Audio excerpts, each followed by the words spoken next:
Alleluia, Alleluia, Alleluia, Alleluia.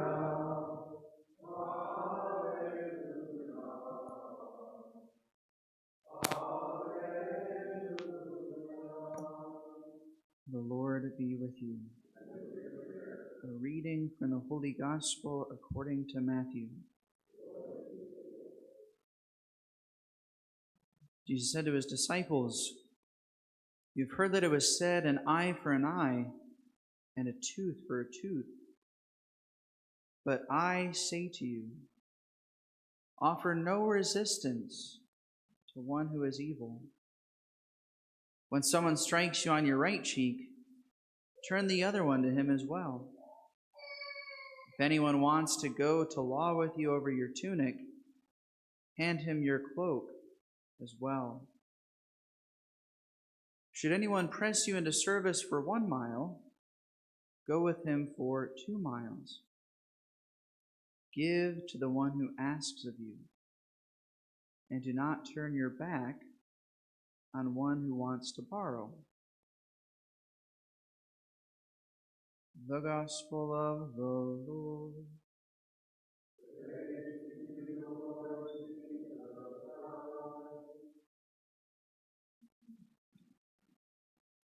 So we're continuing to read through the Sermon on the Mount.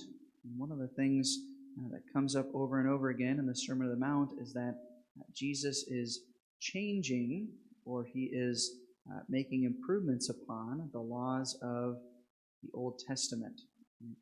This is one of the reasons why people were accusing him of blasphemy, as he was making himself greater than Moses, who gave the Old Testament law. And you may have noticed in the Gospel today, it said, "You have heard that it was said, an eye for an eye, and a tooth for a tooth." That actually comes out of the book of Exodus, and the book of Leviticus. And so when we hear that, you might be a little bit scandalized, why that would even show up in the Bible. It seems ruthless. But the reason why it was made a law in the days of Moses is because it was not a law about vengefulness. Rather, it was a law about limiting retribution. If somebody knocks out your tooth or plucks out your eye, you can't kill them, which is often what would happen, right? When people feel the need for vengeance, they will give an improportionate response, and they will go too far. And so this was a law meant to limit that retribution and limit it to within the realms of justice.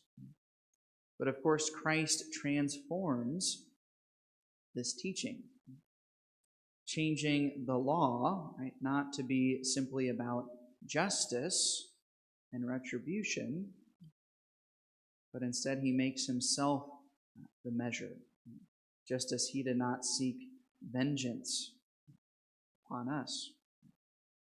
Instead, he has mercy. Now, this is something, again, that comes up throughout this whole Sermon on the Mount, is that Jesus is transforming the teachings. And kind of a surface level reading of that, people might think, well, he's contradicting. But it's not a matter of contradiction. It's a matter of progression.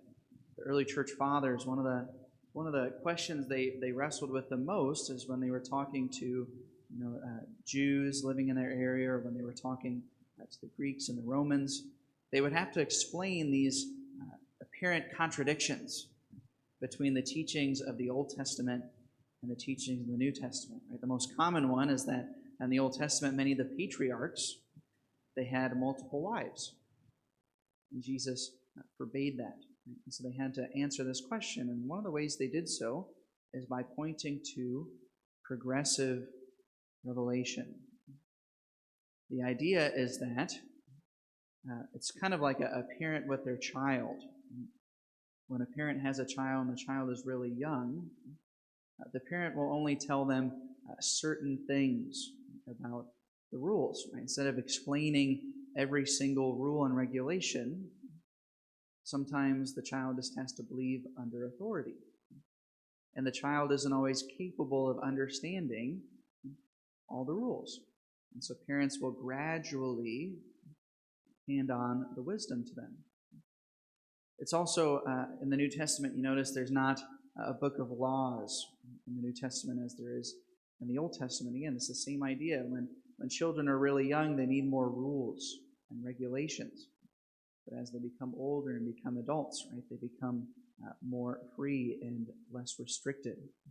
It's the idea of progressive revelation. There's a line in the letter of St. Paul, which was greatly misunderstood by Martin Luther and some other reformers, but it really gets at this. It's in the book of Romans, and St. Paul says that Christ is the end of the law. Christ is the end of the law. Martin Luther took that to mean that Jesus basically, erases everything that came before. But how the early church fathers read it is that Christ being the end of the law means that he's basically, the end of the line. Everything is progressing to Christ. He is the end. He's the fulfillment and the goal. All of these laws from the Old Testament, they were progressing towards the ultimate revelation and measure, who is Christ.